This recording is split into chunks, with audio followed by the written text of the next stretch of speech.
Aos 44 anos de idade, ela precisou fazer uma opção. Ou seguia do lado do bem, ou seguia do lado do bem. Até porque não havia outra opção, né? Para fazer o bem para um grupo médio, um grupo pequeno ou um grupo grande. Uma carreira policial brilhante, uma carreira política vitoriosa e vitórias na vida pessoal também, porque há quem diga e prove que, apesar de ser mãe de primeira viagem, dá banho em muitas mães que estão por aí. Óbvio que eu vou falar hoje com o CPF, Ana Luísa de Moura Taroco, delegada, ex-prefeita, mais uma vez delegada, sempre delegada, uma vez política, sempre política, mas mãe daqui ad eterno, né? Mãe daqui ad eterno. E sim, uma tarefa dura, Kleiser, mas sem dúvida muito rica e sobretudo quente, assim, eu não sei se eu consigo me expressar, mas aquece o coração da gente até nos dias mais difíceis. Ana, obrigado por ter aceitado o nosso convite. Eu quero dizer para vocês que foram alguns períodos, né, de convites e negociações, às vezes a agenda não dá e é normal, nos dias corridos, né, porque há que se dividir, né, a carreira profissional em plena atuação com a carreira de mãe, porque é uma carreira longa e extensa. Então a gente entende, a agenda às vezes não coincide, mas quero te agradecer por ter vindo aqui ao nosso espaço. Pela primeira vez, inédito, né? Seja bem-vindo à nossa casa. A ex-prefeita, né, que gosta dos inéditos, então agradecer, Kleiser, e dizer que é um prazer, né? A gente não conseguiu casar essa agenda antes, mas foi, né, porque além de prefeita, mãe, empresária, de tudo um pouco, a gente se vira nos 30, mas sem dúvida eu acho que a gente, ainda que longe da perfeição, a gente vem entregando um resultado satisfatório nessas funções aí. Aos 40 anos, como é que está sendo essa experiência? Eu digo aos 40 porque é na casa dos 40, na casa né? dos 40, eu gostei, podia ser 40. Na casa dos 40. Como é que está sendo essa experiência como mãe aos 40 anos? Era realmente o momento certo? Era a época da vida com a idade certa para viver esse período? Kleiser, assim, eu acho que o momento certo não existe, né? Eu converso com outras mães, eu converso com outras mulheres que se inspiram no meu exemplo, porque, né, para quem ainda não sabe, eu fiquei 7 anos na fila da adoção. E é um processo demorado, e aí caberia um outro programa aqui, talvez, para a gente falar sobre as razões disso e as implicações disso.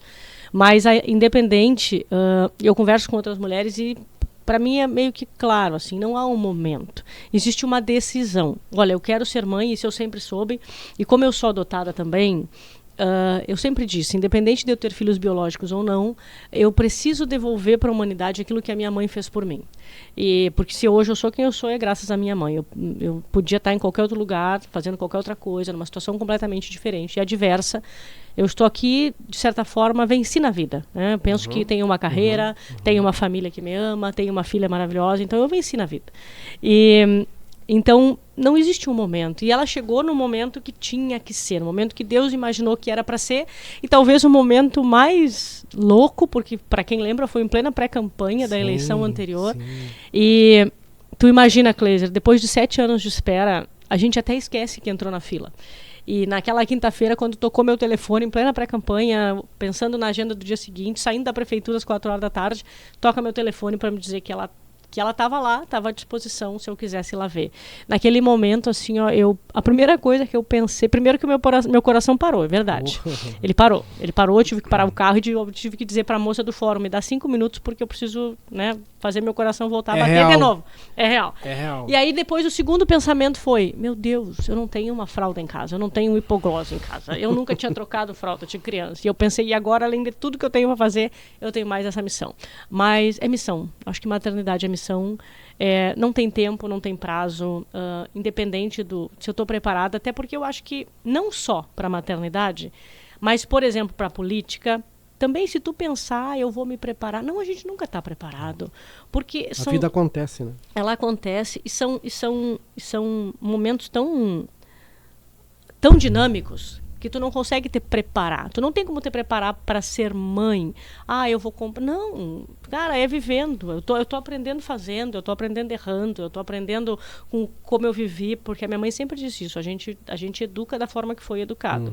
Então, e aí tu corrige alguma coisa que hoje eu penso que a minha mãe talvez tenha forçado muito numa área ou menos noutra área. É isso. Então, na maternidade como na política, a gente não vai conseguir se preparar. Aliás, deixa eu interromper para abrir um parêntese aqui.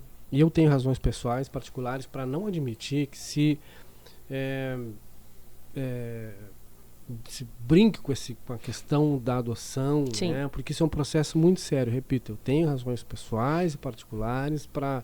Eu via, em alguns momentos, assim, cara, isso, se as pessoas soubessem o quão sério é, e quão impactante, e o quão difícil o quão profundo é essa questão, as pessoas elas não colocavam isso como pauta. Não, sem dúvida. Né? Se não fosse para levar a sério, não colocavam como pauta. Então eu, pessoalmente, não fiquei muito assim do cara. Tem coisas que... Tem limites que não se ultrapassam. Não, né? Sem dúvida. E, na realidade, nem só por isso, né? Mas a adoção por si só no Brasil, e é uma matemática que não fecha, né? Se nós pensarmos hoje, a gente deve ter aproximadamente 5 mil crianças no Brasil na fila de adoção, e nós temos 30 mil pais na fila, ou seja... Não faz sentido. Né? Não faz sentido. Na realidade, faz um sentido, que é a questão cultural, a questão da ideia das pessoas, e está tudo certo. Eu acho que não existe certo ou errado nesse universo. O que existe é um limite, como tu disse. Existe aquele limite que é intransponível.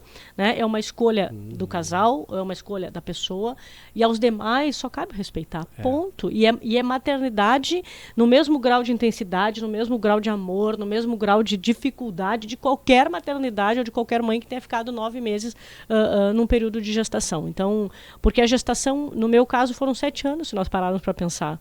Né? Eu fiquei 7 anos, aí tu lembra, tu sonhando, esquece, né? Tu volta, tu esquece, a tua vida acontece. Olha tudo que a minha vida mudou em 7 anos.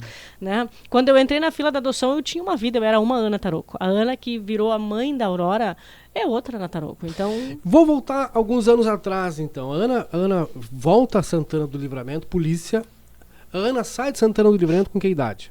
A Ana sai com 3 meses de idade. 3 meses de idade. 3 meses de e idade. Aí ela faz a vida fora, Dom Pedrito, etc e tal, vai para o curso superior, cursa Direito, entra para a polícia, faz concurso para a polícia em... 2009. Mas antes disso, a Ana fez concurso com 17 anos. Eu fiz o meu primeiro concurso, né? Eu sou concurseira desde sempre. E com 18 anos, quase 19, eu assumi minha primeira função no judiciário. Eu era técnica judiciária. Aí fiquei 9 anos lá, depois eu fiz outro concurso. Isso foi aonde? Isso foi em Qual Pelotas. Cidade? Pelotas. Foi onde eu fiz faculdade. Fez faculdade. Isso. Antes disso eu morei em Santa Maria, onde eu fiz cursinho, fiz 7 meses lá. Aí eu fiz toda a minha faculdade em Pelotas, trabalhava já era concursada, trabalhava em Pelotas. Aí saí de Pelotas, naquele então eu queria ser juíza.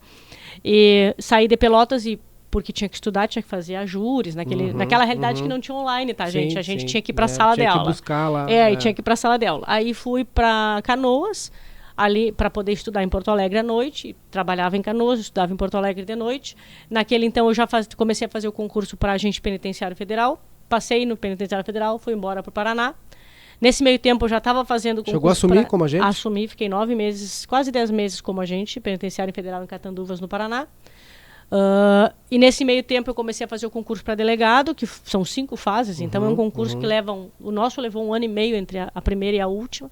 Então aí quando eu fui chamada para delegado, eu voltei do Paraná, e aí minha primeira lotação foi Restinga Seca, região ali de Santa Maria, e de lá para cá a vida foi acontecendo, Restinga Seca, Rosário, Cidreira, e depois de Cidreira aí sim como regional em Santana do Livramento, e aí então o resto da história acho que as pessoas já conseguem mais ou menos imaginar. A Ana chega em Santana do Livramento num período em que chegaram também outras delegadas, né? Eu lembro que foi uma sequência, assim, a delegada Giovana chegou um pouco antes, junto com ela chegou uma outra delegada que ficou pouquíssimo tempo aqui. Eu lembro que elas chegaram as duas juntas. Sim, no mesmo concurso, inclusive. E ela ficou pouquíssimo. Ficou uns 4, 5 meses, eu acho. Eu acho que até menos. Mas até então não existiam outras delegadas, né? Depois aí chega a Ana Taroco. Chegou casada naquela época, Cheguei né? casada. Era um casamento de quantos anos? Casamento naquele então varia uns 6 anos talvez. 6 anos. 6 anos. É um bom período. A delegada que chegou casada em Santana do Livramento chegou imaginando que poderia dialogar com o campo da política ou com políticos, ou era, não, eu vou fazer o trabalho de polícia e pronto? Não, nem passava. Assim, eu acho que a gente tem que ter uma clareza, assim. A instituição, existe a política está na nossa vida, no dia a normal, dia, no cotidiano. e está dentro da instituição policial também. Então, a gente sempre sabe, quem está dentro da polícia, que se tu quer chegar no cargo máximo da polícia, que é a chefia de polícia, em algum momento da tua trajetória, Vai ter que fazer política. tu vai ter que sinalizar uma política. O que fazer política, eu não tinha essa dimensão do que era, porque eu tenho hoje, né?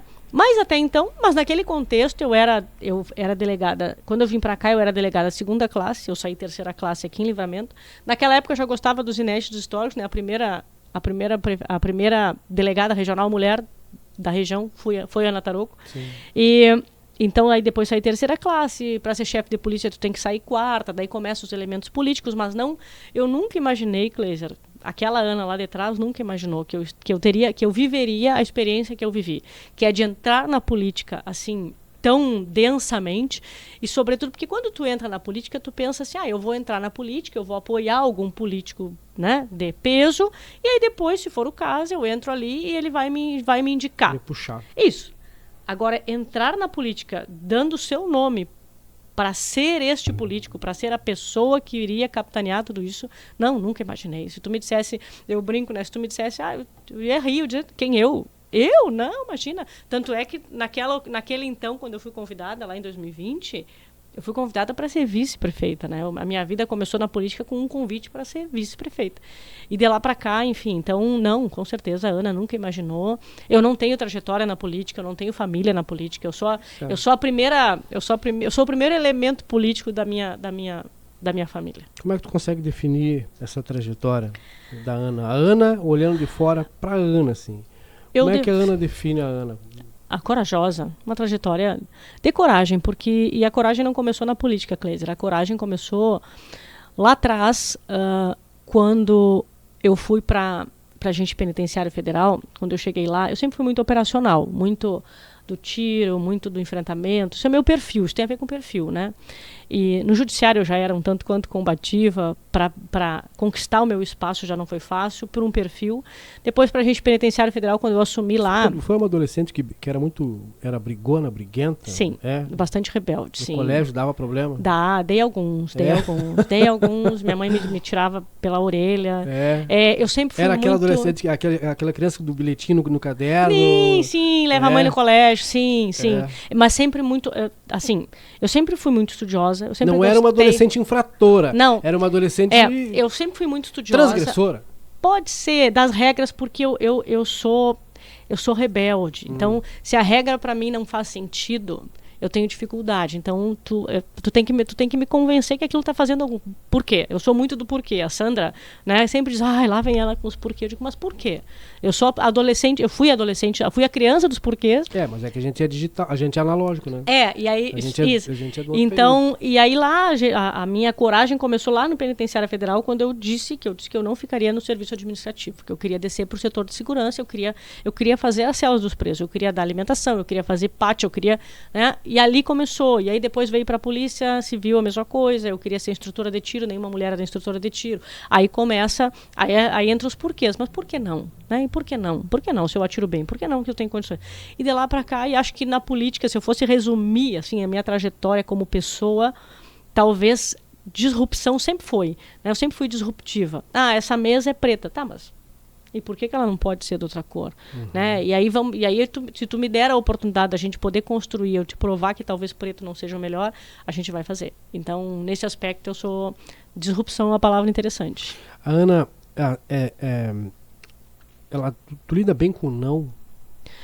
Se o não fizer sentido, sim. Mas se ele não fizer sentido, aí tu vai ter um certo trabalho para me convencer. É que se o não fizer sentido, sim, é que depende, né? Isso é muito relativo, né? Porque às vezes esse não ou não que faz sentido pro coletivo, mas talvez não faça sentido para ti. Por isso que eu pergunto. Quando eu digo para ti, o indivíduo, né? Sim. Não, aí, assim... Tem gente que não lida bem com não. Eu acho que como eu disse, é um processo de convencimento.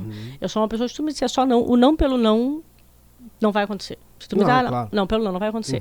Então tu me prova porque que isso é... E a gente, ao longo dos últimos anos, a gente teve alguns enfrentamentos com base num não que não fazia sentido. Então, vamos avançar, vamos tentar construir diferente. Então, não sei te dizer se eu tenho dificuldade com não, talvez quem vai acompanhar aí, talvez o pessoal que trabalha mais perto de mim vai dizer, não, realmente ela não gosta. O pessoal vai dizer, mas não me entreguem desse jeito, não me entreguem. Deixa eu enrolar aqui. Afinal de contas, aqui é outro papo. A gente não tem bola de cristal para conseguir enxergar o futuro, para conseguir... Ainda bem. Nunca tive essa... Vou te dizer que eu não sou... Talvez sou muito disciplinada. Quando eu quero alguma coisa, eu sou disciplinada. E eu não sou curiosa. As pessoas ficam loucas comigo. Né? Porque tem gente que... porque eu queria saber. Se eu soubesse. Cara, eu não quero saber. Se tu chegar para mim agora e dizer, olha, eu vou te contar o teu futuro, eu não quero saber. Acho que perde a graça. Total. Eu acho que a gente tem que... E na medida em que eu sei, eu já estou predisposta a construir aquele destino que eu soube. Se eu não sei, eu tenho chance de mudar isso. Porque eu não sei. Então eu tô variando para lá, tô me comportando de forma diferente. Porque se eu sei que amanhã eu vou no mercado, hoje eu já me comporto sabendo que amanhã eu vou no mercado. Então eu não vou no mercado hoje. Agora, se eu não souber que amanhã eu vou no mercado, eu posso ir hoje. Daqui a pouco eu posso encontrar uma pessoa que eu nem imaginava que eu fosse encontrar no mercado. Sabe? Então eu não gosto de tornar as variantes... Que hoje a vida da gente é uma grande variante. Né? E é uma variante de minuto a minuto. Hoje eu tô aqui, agora eu tô aqui contigo, daqui a pouco eu vou ali buscar o... Sabe? Se eu tirar essas variantes do processo, qual é a graça do processo? Eu sou uma pessoa que eu curto muito o processo. Ana, algumas figuras, né, e é preciso te colocar na mesma prateleira que essas figuras, conseguem ter olhares de todos os aspectos voltados para ti. Quando eu digo todos, é todos mesmo, né? Vem de uma carreira no judiciário, passou pelo corredor dos presídios, pela universidade, pelos corredores da política, os visíveis e os não visíveis, e sempre com uma câmera, mais recentemente agora, né? Uma câmera, um Reels, uma foto, na polícia também, sempre uma entrevista, etc, etc e tal. Mas onde é que tu cuida do equilíbrio da tua saúde mental? Para não achar que, eu sou a Ana Taroco, eu sou Kleiser, eu sou o Thor, né? Sim. Onde é que tu cuida do teu equilíbrio para não chegar nesse lugar de dizer, não, eu sou a fulana e acabou, e azar é do mundo? Sim, não, eu acho que... o ser humano... Sim, né, tem gente sai que do corpo, né? Tem gente que sai e certamente em algum momento da minha trajetória eu devo ter saído. Qual é o teu exercício para te reequilibrar? Dentro da minha... Por exemplo, o meu exercício, eu estava conversando com o Ralph aqui 2 programas atrás, e o Ralph é um cara muito consciente da terapia que ele precisa fazer pro resto da vida, né? Sim, eu acompanho. Porque é uma questão muito séria, né? E eu trato isso com muita seriedade, as pessoas brincam com isso, cara. Tem coisas que, como eu digo, né? Tem limites que tu não ultrapassa. Tu não pode ultrapassar. Né? Saúde mental é uma coisa muito séria. O meu exercício é estar na minha casa com a minha família, recolhido nas minhas coisas ali, né? Não quero nem saber do que está acontecendo lá fora. Porque quando eu me foquei muito no que estava acontecendo lá fora, isso fez mal, não para o que estava acontecendo lá fora, fez mal para mim, né? E eu fui aprendendo. Claro. Né? A gente aprende todos os dias e muitas vezes, na maioria das vezes, é o melhor aprendizado, né? Quando tu aprende errando também, né? Porque, de certa forma, tu aprende sofrendo. Mas é o que eu ia te dizer, dentro da minha casa, eu acho que dentro da minha casa é um lugar que eu me dou o direito, como eu costumo dizer, tem coisas que eu só digo dentro da minha casa, tem pensamentos que eu só coloco dentro da minha casa, ali é o meu espaço, eu como boa canceriana que sou, eu sou bastante caseira, eu gosto de festa, eu gosto de junção, mas eu gosto de ser caseira, né? Eu sou muito da televisão, então tu quer um exercício que me deixa muito feliz, é ligar um filme e... Olha a novela? Olha, assim, já fui muito noveleira. A última novela que eu olhei foi Avenida Brasil, né? Que foi um clássico. Mas tá sendo reprisado agora. Exato, né? Exato. Então, mas de lá pra cá, Kleiser, eu acho que, e aqui um exercício, eu acho que as pautas duras da sociedade entraram tanto para dentro das novelas que, de certa forma, tirou a graça da novela. Porque a novela hoje parece um grande debate de ideias. E eu não quero debater ideia na novela. A novela, quero debater com a televisão, né? A novela, penso eu, que a novela é como um filme. Tu quer sentar ali, tu quer espairecer, tu quer, né? Tu não quer estar né? na profundidade do ser. Tu quer rir daquele personagem mais cômico, então, assim, né? Então, acho que na medida em que as coisas foram ganhando um contorno diferente, as próprias novelas hoje são grandes pautas sociais, existenciais, e perderam a graça de ser o exercício que ela era, que é um momento, 40 minutos que tu desligava por completo. Pra mim, a melhor novela até hoje é Rock Santeiro, que é um assunto caricatural, assim, perfeito, né? também. Por exemplo, né? Exato. Essa já é um pouco mais antiga, assim, me pegou numa, antigo. infância mais assim. É que eu sou mais antigo. Também. Mas assim, eu dentro de casa eu gosto, eu acho que pra mim é um exercício muito bacana estar ali, e agora com a Aurora mais ainda, né? Porque daí nem tempo muito de pensar em problemas existenciais eu não tenho. Quem tem criança pequena vai se identificar. Tu já sentiu em algum momento que estava perdendo esse autocontrole? E a Ana chegou a dizer pra Ana, opa, menos, Ana. Sim, na realidade eu digo que é um exercício diário, Kleiser, porque a vaidade é uma coisa que faz parte do ser humano, claro, né? Não, eu acho que ela é importante. Na dose certa. Tu tem que saber, eu acho que a gente tem que ter a grandeza e a serenidade de saber quem a gente é no momento que porque tu tem, é que eu digo assim, tu tem que ter a maleabilidade de saber se eu tô aqui hoje como Ana Tarouco, hoje eu tô aqui como CPF Ana Tarouco, eu não preciso ficar aqui repetindo quem eu sou, o que eu fiz. Não, sabe assim, e isso vale para todos os ambientes da vida e durante o dia a gente está em vários ambientes diferentes, né? Mas eu faço um exercício muito não é engraçado, na realidade é uma frase que eu digo toda hora, e a Sandra, as gurias que caminham comigo diariamente quase, elas sabem. Eu costumo dizer, quem sou eu na fila do pão? Essa frase, ela pode parecer uma frase engraçada, mas ela tem um poder de trazer para baixo, né? Quem sou eu na fila do pão? Aí eu começo assim, depende do pão que eu tô, né? Se eu tô quem sou eu aqui nessa fila? Cara, nessa fila eu sou só a Ana Tarouco. Aqui ninguém sabe muito bem que a gente fez tudo que fez em Livramento, que a delegada prendeu não sei quantos, fez a operação. Então, quem sou eu na fila do pão? Então, seguidamente eu digo isso, e acho que muitas pessoas deveriam fazer o mesmo exercício, porque quando tu diz isso, quem sou eu na fila do pão, tu te obriga a pensar em tu naquele contexto. Então, na medida em que todos os dias eu me chamo para essa realidade, de certa forma eu tento não... Porque, obviamente, nesse mundo de vaidades que a gente vive, e a política tem muito disso, né, a gente tem que ter muita sabedoria para se manter com os pés no chão, né, e muita humildade necessária para saber que a gente vai errar, para saber que a gente vai em algum momento sair do chão, que a gente vai ter que voltar, né? Então acho que no final tudo se resume à finitude, né? Sim, tudo acaba um dia. Tudo se resume ali, né? Foram duas experiências assim difíceis, com os dois infartos, o segundo até mais complicado que o primeiro. E aí, a partir desses momentos, tu vai entendendo que mas eu fui lá em tal lugar, eu fiz tal... Exatamente. Entendeu? Exatamente. E no final tu é uma pedra na parede com o teu nome, que vai descascar com o tempo, que daqui a um bom tempo ninguém vai lembrar, vai ser uma vaga lembrança, e acabou. Então é por isso que eu faço essa pergunta, assim, né? Tu tem noção do que tu representa para as pessoas, né?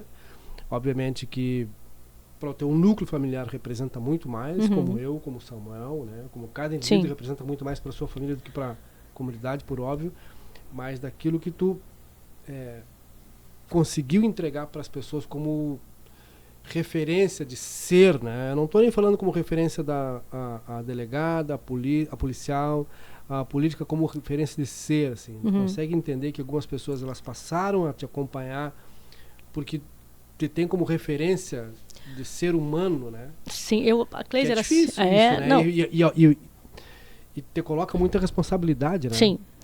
Eu acho que aonde eu sinto mais isso e aonde eu percebo mais, porque eu não gosto muito de olhar para mim com as lentes muito grandes, porque eu já sou muito crítica de mim mesma, e eu acho que, e aí eu aceito, sabe? É um exercício de aceitar que as pessoas olham pra gente, umas com uma certa frustração, outras tantas com uma certa, um certo reconhecimento, isso é muito legal. Outras mas aonde eu sinto isso muito, e eu fico muito feliz, é nas crianças, sabe? Porque eu penso que Criança é muito genuína, né? Se a criança gosta de ti, ela gosta. Se ela te odeia, e ela é criança, tá? É diferente do Kleiser, que já é adulto, que já tem a sua formação, tem a sua visão de mundo. Então, na medida em que as crianças olham para mim, e é muito legal, e elas correm, elas me abraçam, elas me beijam, e eu perguntei, tu quer ser prefeita ou tu quer ser delegada? Eu quero ser prefeita, outras querem ser delegada. Sabe, isso eu acho tão genuíno que isso eu acho que das coisas que me comovem bastante, uma delas é essa, saber que a geração futura pôde ter a oportunidade de olhar para uma pessoa como elas, normal, tocar, que não é aquele pessoal, que eu fico muito frustrada, e não é porque eu passei por isso, não, mas eu fico frustrada quando a gente pensa assim e pega aqueles, os heróis do BBB. Cara, os caras estão dentro de uma casa, com comida de graça, com luz de graça, uma casa com piscina, vontade, com né? academia, quisera eu passar um mês lá dentro, né? Para relaxar, ainda criam maiores polêmicas do planeta, brigam, aí saem dali aclamados pelo público com dinheiro. A gente, né, com dinheiro, e a gente, né, que as pessoas se estapeiam para fazer foto com eles e para tocar neles. Eu sei porque eu já vi isso acontecer, ninguém me contou. E a gente que está aqui no mundo real, né, com as dores reais, com o sofrimento real, com a dificuldade real, vivendo uma vida real, porque a vida da gente, a vida da prefeita, da delegada, da mãe, da Ana Taroco, ela é real. A vida do Kleiser é uma vida real. A sociedade parece que não identifica isso. Isso me frustra. Então, a internet tinha te atrapalhado nisso? Apesar de tu ser uma figura que hoje talvez não consiga dissociar a tua figura da internet. Eu digo internet como um todo, porque não é só... Sim. Né? Não, na realidade eu vou dizer, eu sou uma defensora das redes, da liberdade das redes, porque é uma pauta, né, não vamos falar de direita e esquerda, mas é uma pauta que vem muito, vamos regular as redes. Cara, eu acho que as redes já são bastante reguladas. Nós temos leis penais para todos os artigos, todos. O problema é que nós temos pessoas que não são reguladas, né? E aí tu tem uma ferramenta em que que as pessoas se escondem atrás daquilo ali. Eu fui vítima inúmeras vezes, mas eu ainda sou defensora porque eu penso que é uma ferramenta, hoje é uma ferramenta, né? A internet hoje é uma ferramenta da gente exponencializar os bons exemplos. Aquilo de bom, e eu não estou nem falando da questão política, eu falo da maternidade, eu falo do trabalho do Kleiser, eu falo de um posicionamento que é vantajoso, que eu julgo que é vantajoso para a sociedade. Então, assim, eu acho que a gente tem que parar de brigar com a rede social. A gente tem que punir quem tem que ser punido. Isso vale não só para a rede social, como para tudo. O problema é que a gente vive num país... O problema é que quem tem que ser punido não é punido, né? Mas é o que eu dizia, a gente vive um país da impunidade. Então, na medida em que todo mundo vai para as redes sociais e diz os maiores absurdos e saem ilesos, a gente está fomentando pessoas a fazerem a mesma coisa. Aí a culpa não é da rede social. A rede social é uma ferramenta mal usada. Então eu penso que eu julgo que eu uso bem as redes sociais, eu faço o meu trabalho, ali eu coloco a minha visão do mundo, coloco um pouco da minha vida e tá tudo certo, quem quiser. Eu costumo dizer, as pessoas não são obrigadas a conviver com aquilo, é só não seguir, é só rodar pra cima, como a gente costuma dizer, porque eu digo, cara, tu não vai... de seguir. Eu digo, tu não vai me ver, isso é um problema, né? As pessoas querem ter opinião sobre tudo. Primeiro, tu não é obrigado a ter opinião sobre tudo, ponto. Ponto. Eu não sou obrigado, se eu vejo uma postagem do Kleiser que não me identifica, eu não preciso entrar lá na rede do Kleiser e sentar a lenha no Kleiser, eu só rolo pra cima, sabe? Rede social não é um ambiente de discussão ideológica, não, rede social é um ambiente de exposição, eu quero expor a minha vida, se tu gosta de curtir a minha vida, tu me segue. Se tu não gosta, passa pro próximo. Você considera uma influencer? Em algum grau? Cara, assim, ó, eu tenho eu faço a pergunta porque eu tenho ainda um quê com essa coisa de dizer, o cara é um digital influencer. É o que eu ia dizer, eu não sei exatamente o que isso significa. Sei, porque eu não sei se o fato de eu assistir muito o conteúdo produzido pelo Zé, se eu seguir ele, não significa que ele esteja me influenciando. Cara, eu assisto, mas o que ele diz eu não replico, por exemplo, entendeu? Mas eu acho eu tenho algumas dúvidas. É que eu acho que a gente tem, que eu acho que a gente né? tem que fazer um recorte, né, um tanto quanto social nesse teu pensamento, porque a gente não se deixa influenciar se eu ver o Zé todos os dias. Não, mas eu sou um mas há quem seja influenciado com isso. Então, né? Muitos, né? Diga-se de passagem. Então, assim, existe a influência, ela é real, ela existe. Não, sem dúvida. Então, assim, se tu me perguntar se eu me sinto uma influencer, eu digo que em certa medida talvez sim, porque pelo menos assim, o feedback que a gente recebe, né? Eu perguntei porque eu vi muita gente Não, as dizer pessoas isso, gritar. Não, mas eu acho que eu não, aí é que tá, Será? não nesse jogo da política, Será? porque as pessoas pensam que a gente vive política 24 horas, não. A política é uma parte da minha vida, eu tenho outras tantas, mas eu tenho feedbacks, por exemplo, assim, o pessoal pede, Ana, eu vou te convidar e tu vem fazer uma massagem, a gente divulga, ok. Aí eu divulgo aquilo ali, tem milhares de visualizações, que bom que aquela pessoa vai ter outros clientes, certamente influenciados pela minha ida. Então, nesta medida, em alguma medida, eu devo influenciar, né? Mas como política, ou como, eu não acho que a gente não tem... Eu posso dizer o que eu imagino de mundo, a forma como eu encaro a política, a forma como eu encaro a delegacia, mas a minha intenção não é te convencer daquilo. Eu acho que o que convence não é o que eu falo. O que convence é o que a gente entrega. Em todos os aspectos. Né? Em todos os aspectos. Eu posso dizer, porque a política... Lá fora, como é que tá? Tá bom ou tá ruim? Tá ruim. Tá, então o que eu tô dizendo não tá fazendo sentido. Então, eu acho que influenciar nesse aspecto eu acho mais complexo, até não é minha intenção. A minha intenção não é falar para convencer. Eu falo o que eu vivo. Se aquilo que eu vivo entrega positivo, ok. Se o que eu tô vivendo não entrega positivo, bom, aí cada um julgue, porque pode ser bom para mim e ruim para ti. Então... E como vocês viram, nós nem falamos de quantas pessoas ela prendeu, nem de quantos votos ela angariou nesse período. Falamos do CPF, não falamos nem da mãe. Aliás, eu quero agradecer porque há um ser que está aguardando a chegada dela em casa e esse compromisso é inadiável. Esse é inadiável. Se não fecha a escola e vão deixar ela no portão. Ana, muito obrigado, mentira. Viu? Obrigado. Agradeço. Que seja a primeira de outras tantas vezes que tu venhas aqui ao nosso espaço, a nossa humilde residência, como eu falo com a turma toda aqui. Porque o nosso trabalho ele é silencioso, mas tem muitos olhos aí, né, junto, nem todo mundo está aqui nesse momento, mas a equipe toda te acompanha, como acompanhamos a todos, sem distinção, sempre com positividade. Obrigado, sucesso nas tuas jornadas futuras. E volte sempre. Obrigada, deixar boa noite para a galera aí, para a audiência, e dizer que estamos à disposição. Se for falar só do meu CPF, talvez em 10 programas a gente consiga falar de tudo. E não é que ele seja maravilhoso, é que eu já vivi 45 anos praticamente. Então, vidas, né? Então tem muita coisa para contar. Mas muito obrigada, agradeço o convite e não se canse de convidar, porque quando a agenda casar, a gente está aqui de novo.